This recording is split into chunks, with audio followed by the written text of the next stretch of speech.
नाम विवेक कुमार मीणा है और वीएन के हब में मैं एक बार फिर से आपका स्वागत करता हूं। हमारा जो टॉपिक है वो चल रहा था रासायनिक अभिक्रिया, और रासायनिक अभिक्रिया में ही दो अन्य प्रकार की जो अभिक्रिया होती हैं उनमें एक होती है अपचयन अभिक्रिया या उपचयन अभिक्रिया।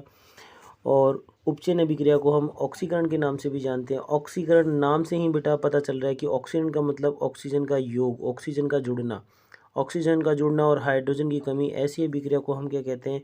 उपचयन अभिक्रिया या ऑक्सीकरण अभिक्रिया कहते हैं। इसको हम एग्जाम्पल के द्वारा समझ सकते हैं। जैसे मान लीजिए दो एग्जाम्पल दिए हुए हैं कि कार्बन का दहन, कार्बन का दहन मतलब कार्बन की अभिक्रिया हम किससे करवा देते हैं? ऑक्सीजन से करवा देते हैं। तो यहाँ कार्बन में ऑक्सीजन जुड़ जाती है और कार्बन डाइऑक्साइड बन जाता है। तो ऐसी अभिक्रिया को हम ऑक्सीकरण या उपचयन अभिक्रिया कहते हैं। यहाँ पे देखिए मैथेन है, मैथेन में यहाँ ऑक्सीजन से जब इसकी अभिक्रिया करवाते हैं तो कार्बन के साथ ऑक्सीजन जुड़ जाता है। तो यहाँ ऑक्सीजन जुड़ रहा है, इसका मतलब ऐसी अभिक्रिया ऑक्सीकरण अभिक्रिया कहलाती है। इसके अलावा यहाँ देखो हाइड्रोजन की कमी हो रही है, हाइड्रोजन की कमी हो रही है। यहाँ हाइड्रोजन कितना था? 2 था, यहाँ पे 1 हो गया था। तो कहने का मतलब अगर हाइड्रोजन की कमी होती है या ऑक्सीजन जुड़ जाता है तो ऐसी रिएक्शन को हम क्या कहते हैं?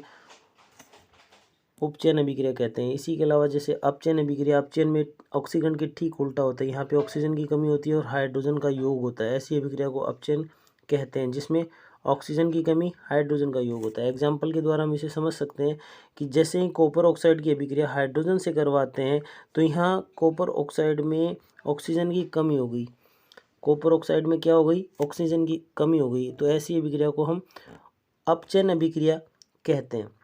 अब एक तीसरी अभिक्रिया जो होती है वो इन दोनों का मिला जुला रूप होता है जिसे हम क्या कहते हैं? रेडॉक्स अभिक्रिया। कई बार बेटा इसमें क्या होता है कि एग्जाम में ये अभिक्रिया अक्सर पूछी जाती है और उसमें हमें नाम लिखा हुआ मिलता है उपचयन अपचयन अभिक्रिया या फिर ऑक्सीकरण अपचयन अभिक्रिया। लेकिन हम क्या हो जाते हैं? कंफ्यूज हो जाते हैं। अगर यहाँ बीच में, दोनों के बीच में अगर और एवं या तथा लिखा होता है तब तो हमें ऑक्सीकरण और उपचयन की जो परिभाषा है वो अलग अलग देनी होती है, अलग अलग उनका उदाहरण देना होता है। लेकिन अगर इनके बीच में कुछ भी नहीं दिया हुआ है, डैश दिया हुआ है, तो इसका मतलब अगला जो एग्जामिनर है वो आपको कौन सी अभिक्रिया पूछ रहे हैं? रेडॉक्स अभिक्रिया पूछ रहा है। अब रेडॉक्स अभिक्रिया होती क्या है? ऐसी अभिक्रिया जिसमें उपचयन और अपचयन दोनों क्या होते हैं? साथ साथ होते हैं। ऐसी अभिक्रिया जिसमें उपचयन और अपचयन दोनों क्या होते हैं? साथ साथ होते हैं। ऐसी अभिक्रिया को हम क्या कहते हैं? रेडॉक्स अभिक्रिया कहते हैं। फॉर एग्जाम्पल जैसे मान लीजिए यहाँ जो कॉपर ऑक्साइड है, कॉपर ऑक्साइड जो है उसमें से ऑक्सीजन निकल रहा है और यहाँ हाइड्रोजन जो है उसमें ऑक्सीजन जुड़ रहा है। तो एक में ऑक्सीजन जुड़ रहा है और एक से निकल रहा है। तो जिससे निकल रहा है उसका तो क्या हो रहा है? अपचयन हो रहा है, और जिसमें जुड़ रहा है उसका क्या हो रहा है? उपचयन हो रहा है। इसी को नीचे और अन्य तरीके से भी समझते हैं कि किसी भी रेडॉक्स अभिक्रिया में क्या होते हैं? कुछ महत्वपूर्ण पदार्थ होते हैं। जैसे कि ऑक्सीकारक क्या होता है? वह पदार्थ जो उपचयन के लिए क्या देता है? ऑक्सीजन देता है या हाइड्रोजन को हटाता है, उसे ऑक्सीकारक कहते हैं। लेकिन अवकारक ठीक उल्टा, कि वह पदार्थ जो ऑक्सीजन को हटाने के लिए क्या होता है? उत्तरदायी होता है। वो तो ऑक्सीजन देने के लिए होता है, ये हटाने के लिए होता है। उपचयन के लिए हाइड्रोजन देता है और ऑक्सीजन को हटाता है, ऐसा पदार्थ क्या कहलाता है?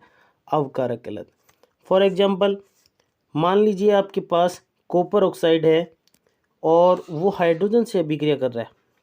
तो यहाँ कॉपर ऑक्साइड में ऑक्सीजन हट रहा है। देखो कॉपर ऑक्साइड में क्या हट रहा है? ऑक्सीजन हट रहा है। तो इसका क्या हुआ? अपचयन हुआ। और यहाँ हाइड्रोजन में जल जुड़ रहा है, ऑक्सीजन जुड़ रहा है, तो इसका क्या हुआ? उपचयन हुआ। तो यहाँ देखिए उपरोक्त अभिक्रिया में कॉपर ऑक्साइड का कॉपर में क्या हो रहा है? अपचयन हो रहा है। और कॉपर ऑक्साइड क्या हो रही है?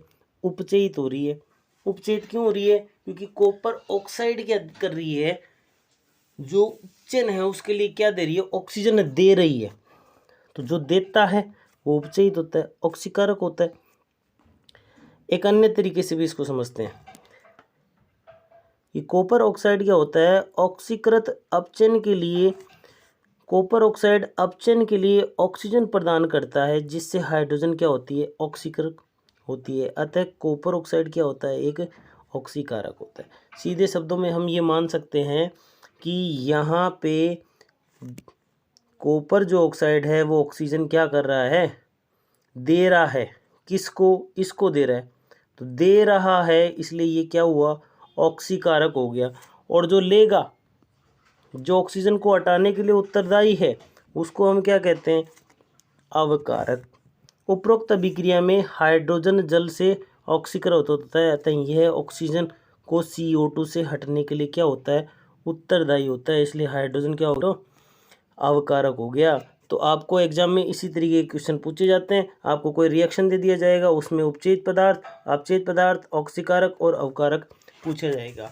तो एक एग्जाम्पल मैं आपको दे रहा हूँ, इसको आप खुद करने का प्रयास कीजिए कि इसमें जिंक ऑक्साइड की जो अभिक्रिया है वो जब कार्बन से करवाते हैं तो इसमें जिंक बनता है और कार्बन मोनोऑक्साइड बनता है।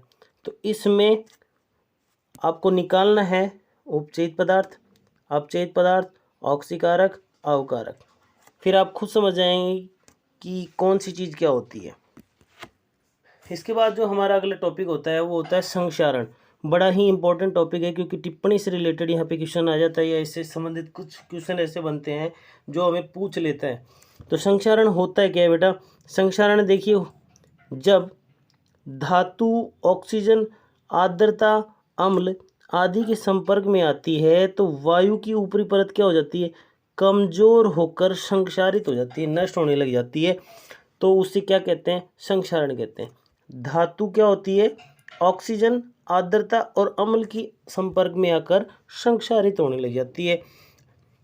तो ऐसी प्रक्रिया को संक्षारण कहते हैं। उदाहरण के लिए लोहे पर जंग लगना, चांदी काली पड़ना या तांबे पर हरे रंग की परत दिखाई देना, ये सभी संक्षारण के उदाहरण हैं। इसके अतिरिक्त इसका जो बचाव है वो कैसे कर सकते हैं, यशद लेपन के द्वारा हम इसका बचाव कर सकते हैं। जिंक जो होता है, गैल्वेनाइजेशन जिसको हम बोलते हैं, उसके द्वारा इसका कर सकते हैं। विद्युत लेपन कर सकते हैं, लोहे पर पेंट कर सकते हैं। यहाँ पे देखिए पर्सन भी है यहाँ पे कि लोहे पर पेंट क्यों किया जाता है। लोहे पर पेंट इसलिए किया जाता है ताकि उसकी जो बाहरी सतह है वो आर्द्रता, ऑक्सीजन, अम्ल के संपर्क में आकर क्या नहीं हो, संक्षारित नहीं हो, इसलिए लोहे पर क्या करते हैं, हम पेंट करते हैं। नेक्स्ट जो हमारा टॉपिक है वो है विकृत गंधिता। वसा युक्त जो तेलीय पदार्थ होता है, तेलीय पदार्थ, चिकनाई वाला जो पदार्थ होता है वो वायु के संपर्क में आने पर क्या हो जाता है, उपचयित हो जाता है, ऑक्सीकृत हो जाता है, जिससे उनके स्वाद या गंध में क्या हो जाती है, परिवर्तन आ जाता है। ऐसी प्रक्रिया को ही हम क्या कहते हैं, विकृत गंधिता कहते हैं। तो प्यारे बच्चों, विकृत गंधिता से मतलब क्या है कि जो कोई भी तेलीय पदार्थ होता है जब उसको वायु में छोड़ दिया जाए, खुला छोड़ दिया जाए, तो वो क्या होता है, वायु से क्रिया कर लेता है और उसमें दुर्गंध आने लग जाती है। तो दुर्गंध, गंध का विकृत होना ही क्या कहलाता है, विकृत गंधिता कहलाता है। अब इसे रोकने के जो उपाय होते हैं वो क्या होते हैं, देखो, प्रति ऑक्सीकारक का उपयोग करके, या फिर इसको ऐसे बर्तन में रख दो जो क्या हो, वायुरोधी हो, या पैकेजिंग करते हैं जैसे कुरकुरे, चिप्स वगैरह या अन्य जो नमकीन वगैरह होते हैं उनको क्या करते हैं, हम नाइट्रोजन गैस का उपयोग करते हैं, उनके द्वारा उसको उपचारित करते हैं ताकि उसमें विकृत गंधिता न हो। या शीतलन के द्वारा, शीतलन के द्वारा मतलब जैसे फ्रिज में हम दूध को रख देते हैं 2-3 दिन चल जाता है, तो उसका भी कारण यही होता है। ठीक, तो कुल मिला के बेटा यहाँ पे विकृत गंधिता से और संक्षारण से, यहाँ से जो पर्सन है वो छोटे क्वेश्चन आने की पॉसिबिलिटी है। छोटे क्वेश्चन किसी भी टाइप का आपके सामने आ सकता है, जैसे कि चांदी है वो काली क्यों पड़ जाती है, या फिर मान लीजिए कि लोहे पर जंग क्यों लगता है, या लोहे पर जंग लगने जाने के कारण उस पर भूरे रंग की परत आ जाती है। ऐसे बहुत से रीज़न है। या दूसरा आपको सीधा सीधा आ जाए कि संक्षारण किसे कहते हैं और उसे रोकने के उपाय या बचाव के उपाय क्या होते हैं। या फिर मान लीजिए आपको पूछ लिया जाए कि विकृत गंधिता क्या होती है, विकृत गंधिता को रोकने के उपाय क्या होते हैं। तो कुल मिला के बच्चों आपको समझ में आया होगा ये टॉपिक क्या है, इसमें क्या पूछा जाएगा, किस तरीके के प्रश्न पूछे जा सकते हैं। तो आशा करता हूँ आपको समझ में आया होगा। धन्यवाद।